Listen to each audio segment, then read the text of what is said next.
Big boss season 7 contestant గా యావర్ అడుగు పెట్టినప్పుడు ఎవ్వరు అని చాలా మంది అనుకున్నారు. ఎందుకంటే పెద్దగా చూసిన ఫేసు కాదు, పైగా తెలుగు రాదు. ఏముందిలే ఫస్ట్ 2 వారాల్లోనే అవుట్ అవుతాడని అనుకున్నారు అందరూ. కానీ ఇప్పుడు ఫైనలిస్ట్ గా నిల్చొని అందరికీ యావర్ అంటే ఎవరో చూపించాడు.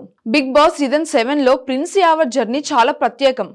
ఎందుకంటే అసలు తెలుగు భాష రాకపోయినా సరే ఇన్నాళ్ళు యావర్ హౌస్ లో ఉన్నాడంటే అది గొప్ప రికార్డ్ అనే చెప్పాలి. మనం ఉండడం అంటే ఏదో ఉన్నామా లేమా అన్నట్టు కాకుండా తనంటే ఏంటో తన ఆట ద్వారా మాట ద్వారా అందరికీ తెలియచెప్పాడు. అలాంటి ప్రిన్స్ యావర్ జర్నీని ఈ రోజు ఎపిసోడ్ లో అద్భుతంగా చూపించారు బిగ్ బాస్. దీనిపై ఒకసారి లుక్ వేద్దాం. ముందుగా గార్డెన్ ఏరియాలో పెట్టిన తన స్వీట్ మూమెంట్స్ ఉన్న ఫోటోలు చూసి యావర్ కన్నీళ్లు పెట్టుకున్నాడు. తన బ్రదర్ ఫోటో చూసి ఏడ్చేశాడు. తర్వాత యాక్టివిటీ ఏరియాలో యావర్ గురించి బిగ్ బాస్ చెప్పిన మాటలు విని చిన్న పిల్లోడిలాగా ఏడ్చేశాడు. యావర్ ఎంతో మంది ప్రజల ప్రేమను పొందాలనే కోరికతో పరిచయం లేని మనుషుల మధ్య భాష రాకపోయినా మీలోని భావాలను అందరితో పంచుకొని యావర్ ఎవరో ఈ ప్రపంచానికి చూపించాలనే లక్ష్యంతో ఈ ఇంట్లోకి అడుగుపెట్టారు. మీరు ఒక విషయాన్ని ఇష్టపడితే దానికోసం ఎంత కష్టమైనా పడతారని అందరికీ తెలిసింది. యావర్తో పోటీ అంటే అందరూ ఆలోచించేలా చేశారు. 6వ వారంలోనే బిగ్ బాస్ ఇంటి కెప్టెన్ గా నిలిచారు మీరు. పై రూపంలో మీకు దొరికిన అమూల్యమైన స్నేహం కూడా మీ ప్రయాణం సాఫీగా ముందుకు కదిలేందుకు సహాయపడింది. అదే విధంగా మీ కోపం, మీ పట్టుదల, మీకు తప్పు కనిపించిన ప్రతి చోట కనిపించాయి మాకు. అది ఎవరైనా సరే నిలదీసి ధైర్యాన్ని చూపించారు.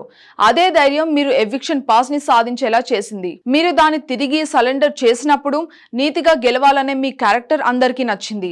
యావర్ మీకు తెలుగు నేర్పుతూ మిగతా వారు మర్చిపోయే పరిస్థితి వచ్చినా ఇప్పటికైనా మీ తెలుగు బాగుపడిందని మీ రొటీల సాక్షిగా బిగ్ బాస్ నమ్ముతున్నారు. ఇంకా ఈ క్షణంలో మీరు ఈ పొజిషన్ లో నిలబడ్డారంటే ప్రేక్షకులు మిమ్మల్ని ఎంతగా ప్రేమించారో అర్థం చేసుకోవాలి మీరు. ఇక ఈ ప్రేమను మీకు ఇలాగే దొరకాలని కోరుకుంటూ ఈ ఇంట్లో మీ ప్రయాణం ఒక్కసారి చూద్దామంటూ బిగ్ బాస్ చెప్పిన ఒకే ఒక్క మాటకి యావర్ కన్నీళ్లు పెట్టుకున్నాడు.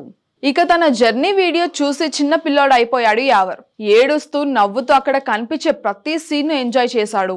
ఇక వీడియో అయిపోగానే యావర్ చెప్పిన ఒక డైలాగు మామూలుగా పేలలేదు. కొంతమంది అంటారు నాలో చాలా కోపం ఉందని, కానీ నాలో చరిత్ర సృష్టించే దమ్ముంది.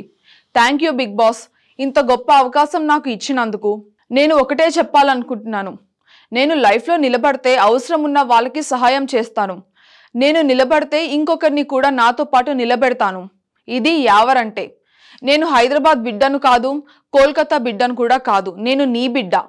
సూర్యచంద్రుడు ఉన్నంతకాలం నాతో బిగ్ బాస్ పేరు కూడా ఉంటుంది. బిగ్ బాస్ నేను ఎవరసలు? నథింగ్ అనుకున్నా నన్ను మీరు సంథింగ్ చేశారు. I love you Big boss.